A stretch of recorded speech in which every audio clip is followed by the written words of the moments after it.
서로 한번 인사 나누겠습니다. 잘 오셨습니다. 이 먼지를 어떻게 뚫고 오셨습니까? 네. 오늘도 미세먼지는 아주 나쁨이랍니다. 근데 아무리 주변 환경이 아주 나빠도 우리는 예배에 가장 좋은 조건인지 알고 영광 돌리시기를 바랍니다. 우리가 그런 마음으로 나올 때 우리 성부, 성자, 성령 하나님은 늘 새롭게 하시는 줄로 믿습니다. 오늘도 그 은혜가 있으시기를 바랍니다.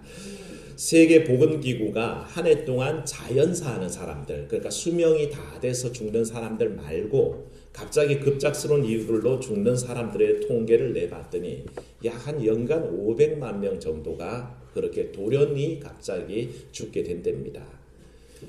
그 중에 유형들을 보면 첫 번째가 교통사고랍니다. 교통사고가 갑작스럽게 닥쳐와서 죽어가는데 한 126만 명이 그렇게 죽고요.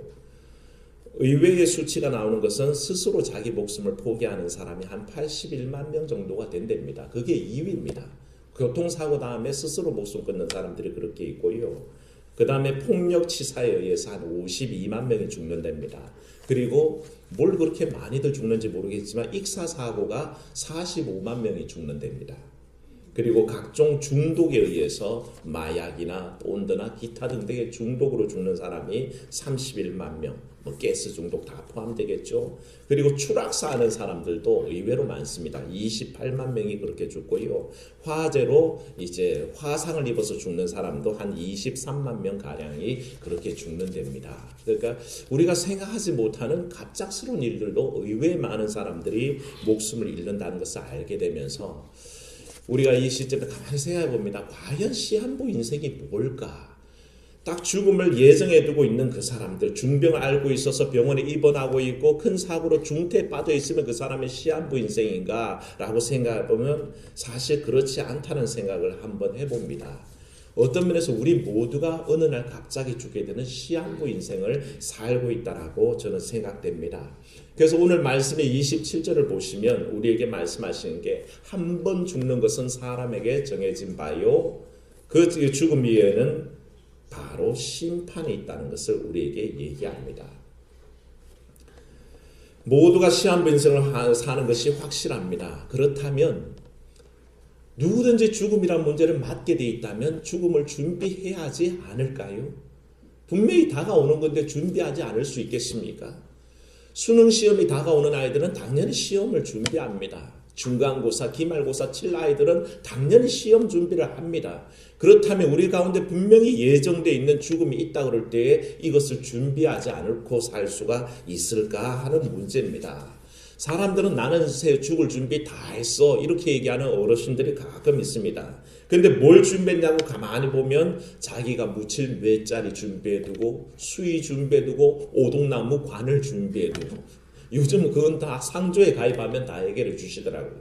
그거 조금 넘었으면 재산을 분배하고 유언을 남겨서 자식들에게 뭔가 남길 글들 그 정도 하면 나는 죽을 준비 다 했다라고 생각하는 분들이 많습니다만 과연 그게 근본적인 죽음에 대한 준비일까 생각해 볼 때 오늘 말씀에 얘기합니다. 죽음 다음에 있을 심판을 준비해야 된다는 것입니다. 사랑 여러분, 죽음은 누구에게나 있고 심판이 이어집니다. 이 심판을 준비하는 여러분 되시길 주의 이름으로 축원합니다. 그게 준비가 돼 있어야 됩니다. 옛날에 먹고 살기 힘든 시대에는 우리나라 사람들은 만나기만 하는 인사가 뭡니까? 식사는 하셨어요? 그렇게 물어보는 게 인사였습니다. 근데요, 그 옛날 히랍의 지혜자들은 아침마다 만나면 하는 인사가 딱 정해져 있었습니다. 죽을 준비는 하셨습니까? 그렇게 서로 묻는 게 바로 지혜자들의 사고라고 그렇게 전해집니다. 성경도 이와 같은 똑같은 맥락에서 우리에게 가르쳐 주시는 게 야고보서는 이렇게 얘기합니다. 인생아, 내 이름이 무엇이냐? 잠깐 있다 없어질 안개니라. 우리 존재가 뭐라고요? 안개라는 것입니다. 잠시 있다가 없어지는 존재라는 것입니다. 베드로도 얘기하길 모든 인생은 풀과 같고 그 영광은 풀의 꽃과 같도다. 그렇게 얘기했습니다. 어떤 인생이라도 그저 인생 풀과 같이 쓰러져가는 꽃처럼 시들어가는 것들이라는 것입니다. 뿐만 아니라 인생은 하늘에서 떠도는 정처 없는 구름이요 나그네 같은 것이고 풀과 같고 잠시 피었다 지는 들의 꽃 같다라고 얘기합니다. 제가 언제가 말씀드렸잖아요. 거의 그 복음 성가의 수준에 육박하는 그 옛날 가요. 인생은 나그네 길. 어디로 왔다가 어디로 가느냐. 우리 그 옛날에 가르쳐 주셨던 신약성서를 가르쳤던 나채훈 교수님이 이걸 가지고 거의 복음이라고 그랬습니다. 구름이 다 까먹었네요. 흘러가듯 또 돌다 가는 길에 이 노래를 불러주면서 인생은 그렇다는 것입니다. 하수생처럼 잠시 왔다가 가버리는 존재. 그런 한정적인 존재를 얘기합니다. 전도서 3장 1절에도 얘기합니다. 천하 범사의 기한이 있고 모든 목적이 이룰 때가 있나니 날 때가 있으면 반드시 무슨 때가 있어요? 죽을 때가 있다라고 하셨습니다. 사람 누구든지 날 때가 있으면 죽을 때가 있다는 것입니다. 이 죽음은 개인에게 천천히 찾아오기도 하고 아까 말씀대로 갑작스럽게 찾아오기도 한다는 것입니다. 그래서 아무도 이 죽음 앞에서는 장담할 수가 없습니다. 특별히 믿음의 백성들에게는 하나님께서 죽음에 관해서 말씀하셨습니다. 모세에게 말씀하시기를 네가 죽을 때가 다가올 것이다 라고 말씀하셨고 히스기야 왕에게 너는 네 집에 유언을 남겨라. 네가 죽고 살지 못하리란 말씀으로 죽음을 말씀하셨습니다. 에스겔 선지자를 통해서 말씀하실 때는 범죄하는 영혼은 죽으리라 그렇게 말씀하셨습니다. 성경 분명하게 얘기합니다. 어떤 인생이라도 죽는다는 것을 강조하고 있습니다. 그런데 뭡니까? 이 죽음의 문제가 분명히 온다면 뭘 준비해요? 따라합시다. 심판을 준비합시다. 심판이 뭡니까? 경기를 하면 심판을 봐주지만 이 심판은 다른 말로 하면 재판한다는 얘기입니다. 하나님 앞에 재판을 받는 때가 온다는 것입니다. 죽고 끝나면 좋겠는데 절대 그렇지 않습니다. 누구든지 자기가 이 땅에 살았던 모든 일을 가지고 하나님 앞에 재판받을 때가 있는데 재판이 다루는 게 뭡니까? 죄를 다루게 되어 있습니다. 무슨 죄를 지었는지, 무슨 죄로 지옥 가야 될지, 천국에 들어가야 될지 그것을 판결해 주는 게 재판이라 할 때에 누구든지 바로 죄 문제 때문에 하나님 앞에서 심판 또 곧 재판을 받도록 되어 있다는 것입니다. 어떤 분들은 얘기하겠죠. 내가 내 삶을 살았는데 내가 왜 재판을 받아? 그건 하나님의 존재를 모르기 때문에 그렇게 얘기할 수 있습니다. 내 인생 내가 실컷다는데 내 마음대로 살아왔는데 왜 내가 재판을 받아? 라고 얘기하겠지만 우리 하나님께서는 인생을 창조하신 다음에 마음대로 살게 하지 않으셨습니다. 하나님의 뜻을 주셨고 모든 피조물이 그 하나님의 뜻에 맞춰 살도록 했는데 거기에서 어긋나고 그 하나님의 뜻을 몰랐던 사람은 누구든지 심판받을 수밖에 없다는 것입니다. 이 하나님의 심판은 죄송하게도 피해갈 사람이 아무도 없습니다. 누구든지 하나님 앞에 섰을 때에 심판받도록 되어 있습니다. 저항할 수도 없고 거부할 수도 없습니다. 마치 죽음을 아무도 거부할 수 없는 것처럼 이 심판, 이 재판 아무도 거부할 수 없이 하나님 앞에 서야 된다는 것입니다. 그 죽음 위의 심판의 결과가 뭡니까? 판결은 단 두 가지로 떨어집니다. 하나는 뭡니까? 천국행이요. 다른 하나는 뭡니까? 지옥행입니다. 절대 아무도 여기서 벗어날 사람이 없다는 것입니다.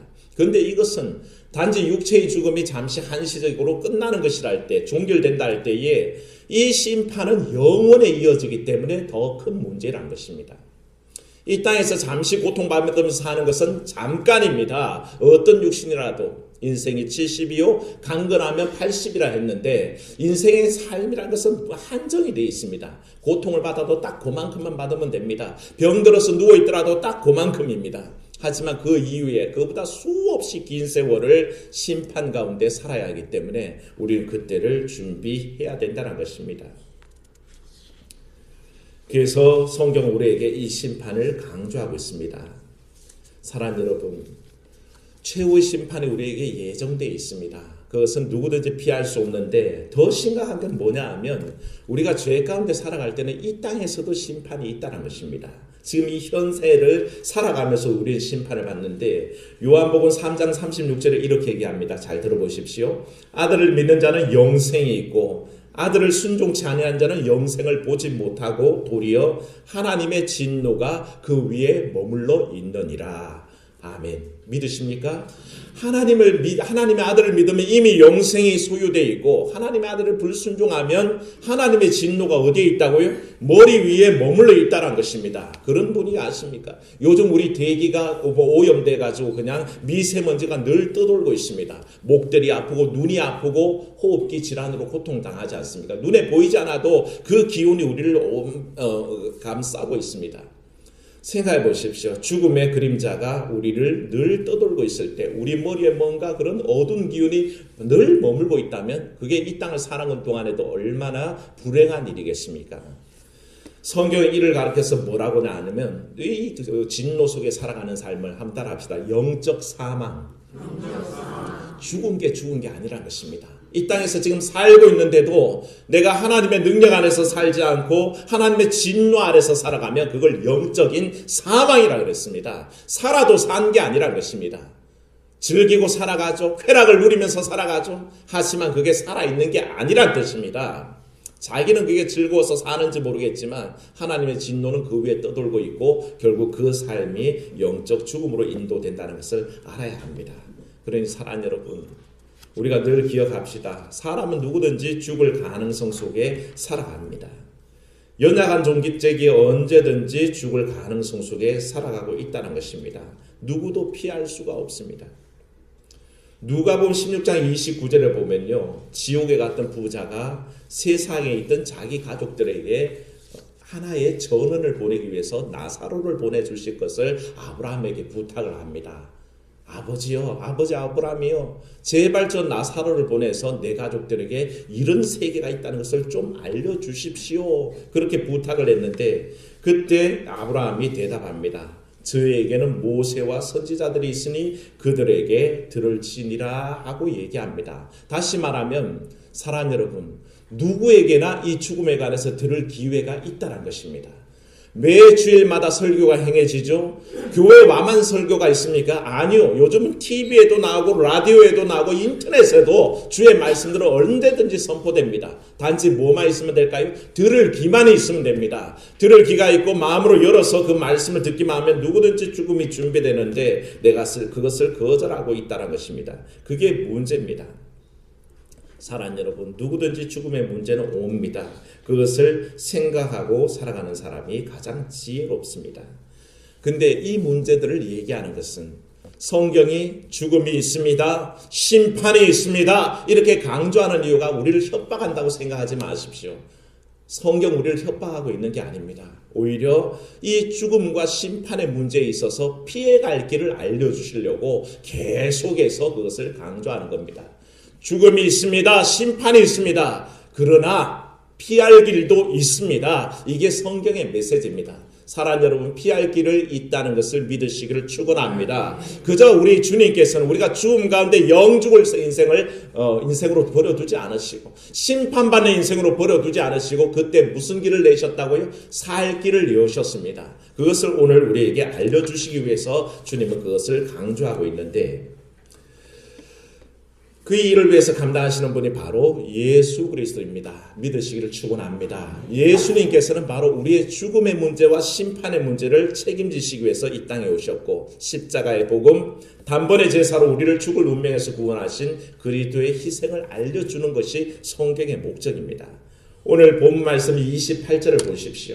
28절 말씀 같이 읽습니다. 시작. 이와 같이 그리스도도 많은 사람의 죄를 감당하시려고 단번에 들이심바 되셨고 구원에 이르게 하기 위하여 죄와 상관없이 자기를 바라는 자들에게 두 번째 나타나시리라. 아멘. 사랑하는 여러분, 이 길을 열어놓으셨습니다. 예수 그리스도를 통해서 그 희생을 통해서 우리를 살게 하셨다는 것입니다. 요한복음 3장 16절을 잘 외우고 계시죠? 하나님의 세상을 이처럼 사랑하사 독생자를 주셨으니 이는 저를 믿는 자마다 멸망치 않고 뭘 얻게 하셔요? 영생을 얻게 하려 하심이라. 믿으십니까? 바로 이 독생자 예수 그리스도를 통해서 우리에게 영생 주시는 게 하나님의 뜻입니다.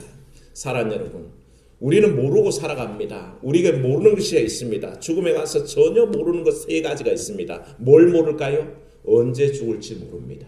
어디서 죽을지 모릅니다. 또 어떻게 죽을지 모릅니다. 이게 우리 인생들이 우리의 죽음에 관해서 알 수 없는 세 가지입니다. 언제, 어디서, 어떻게 죽을지 짐작할 수 없습니다.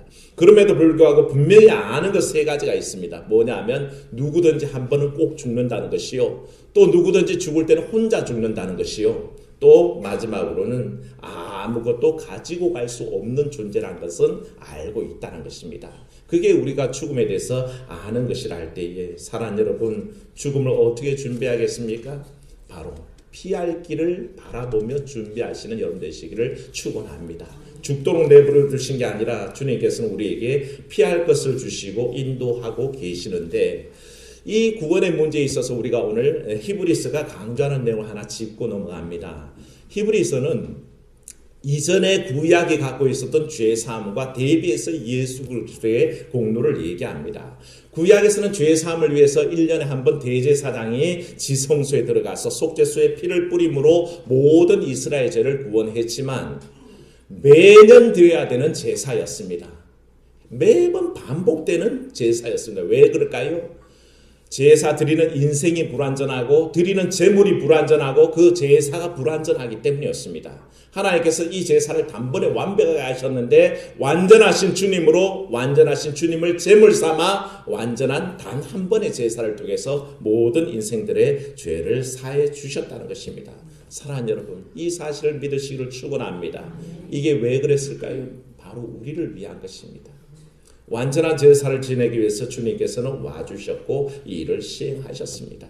구약의 모델들은 다 모형입니다. 예수 그리스도께서 어떻게 오실지를 알려주는 모형이라는 것입니다. 하지만 예수께서 오셔서는 원형이 되셨고 우리 구원의 참된 원형의 모형으로 오셨습니다.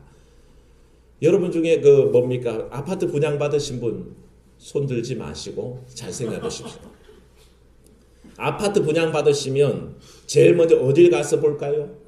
모델하우스에 가서 이 집은 어떤 구조로 생겼고 어떤 편의시설들이 들어올 거며 어떤 입지적인 조건이 있는가를 다 보게 되죠. 근데 이 모델하우스를 분양이 끝나고 입주할 때가 돼서 모델하우스에 들어가서 사는 분 보셨습니까?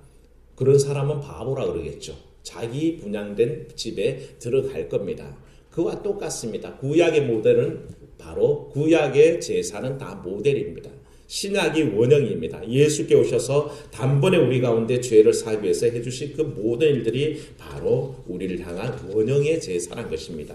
이 일은 바로 우리를 위한 주님의 사랑으로 와주신 결실입니다. 사랑하는 여러분, 오직 예수 그리스도만을 믿고 의지하시기를 축원합니다. 그 외에는 방법이 없습니다. 목사라도 방법이 없고요. 어떤 성도라도 방법이 없습니다. 예수 그리스도를 의지하는 것밖에는 다른 방법이 없다는 것입니다. 그게 근본적인 방법입니다. 18세기 프랑스 지성으로 일컬어지는 볼테르라는 사람이 있습니다. 이 볼테르는 계몽주의의 가장 주요한 사상가로 꼽히는 사람인데, 계몽주의가 뭐냐 하면 인간의 이성의 힘을 극대화하는 것입니다. 근데 인간의 힘을 극대화한다는 이 말 속에 뭐가 있냐면 당시 그 사회를 지배했던 종교의 지배 원리를 배격한다는 뜻입니다. 신본주의적보다 인본주의적인, 그러니까 사람의 능력이 이성이 극대화되는 일들이 바로 계몽주의라고 쉽게 정의하면 그렇습니다. 물론 자세하게 얘기하면 복잡해져서 오늘 시간 다 보내야 됩니다. 바로 그런 계몽주의 속에 대표적인 주자로 꼽히는 사람이 그 사람입니다. 이 나중에 계몽주의가 자유주의로 넘어가고 무신론으로 넘어가게 되거든요. 그래서 인간을 극대화하다 보니까 하나님의 존재가 필요 없다라는 게 계몽주의 한 사조입니다. 거기에 거두인 사람이라서 그가 묘비에 이런 평가를 받습니다. 뭐라고 하냐면 그를 얘기하기를 인간의 정신에 강한 자극을 주고 우리들을 위해 자유를 준비했다. 이 볼테르를 사람들이 그렇게 평가한 거죠. 인간에게 자유를 줬다는 겁니다. 그러니까 신으로부터의 속박을 벗어나게 해줬다. 인간 능력을 깨닫게 해줬다. 이런 뜻으로 찬양하지만 실제로는 그렇지 않다는 것입니다. 그의 사상이, 그의 작품들이 사람들에게 하나님부터의 해방을 얼마나 강조해 줬는지는 모르겠지만 사실은 그가 평소에 기독교를 엄청 비판하고 그 당시에는 말하기를 뭐라고 예언했냐면 성경은 앞으로 100년 안에 없어질 거라 그렇게 교만스럽게 외쳤던 사람입니다. 하나님이 필요 없다는 거죠. 그런데 그가 막상 죽음에 임했을 때는 뭐라고 절규했냐면 나는 하나님과 사람께 버림받았다. 오 그리스도시여 나는 이제 지옥으로 가는구나. 그러고 숨을 거뒀습니다. 죽음에 두려워서 어쩔 줄 몰랐던 인생이죠. 반면에 아주 유명한 고백이 있습니다. 미국 초대 대통령인 조지 워싱턴이 독실한 크리스찬 아닙니까? 그는 임종하면서 이렇게 외쳤습니다. 원더풀, 원더풀. 저곳에 아름다운 천국이 있구나. 저 천국 너무 아름답구나. 그러면서 숨을 거뒀다는 것입니다. 사랑하는 여러분, 여러분들은 어떤 죽음을 준비하고 있습니까? 눈앞에 펼쳐진 파라다이스 천국을 바라보고 가고 있습니까? 아니면 두려워서 떠는 지옥을 향해 가고 있습니까? 사랑하는 여러분, 모든 우리를 죄를 담당해 주신 예수 그리스도를 의지하고 바로 천국에 들어가는 삶을 오늘도 살아내는 여러분 되시기를 주의 이름으로 축원합니다. 이 일을 위해서 주님께서는 한 번의 희생으로 우리를 속죄해 주셨고 그 은혜로 우리를 오늘도 살게 하셨습니다. 그 은혜를 의지하는 삶이 되시기를 주의 이름으로 축원합니다. 은혜로우신 하나님,